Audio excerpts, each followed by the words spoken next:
সেইভাবে বলেননি আমার জন্মদিন ওটা। আচ্ছা।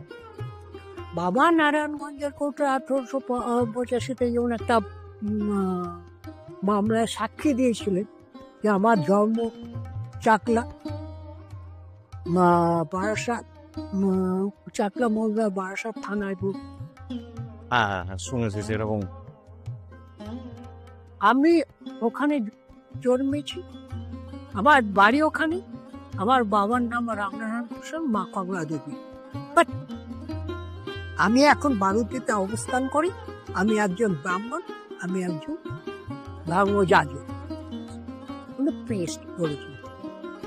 সেই হিসাবে বলছি, অনেককে দেখে অনেকভাবে বাবা জন্ম নিয়ে এটা লিখছে সেটা লিখছে, সব ভ্রান্ত। যেমন আমার সাথে বছর 16 আগে 2009-তে আমি বেনি মাধব সিলেট যে পঞ্জিকা তৈরি হয় কালেজ স্ট্রিটে, আমি একদিন অভিজিৎ শীল, বর্তমান বেনি মাধব সিলেট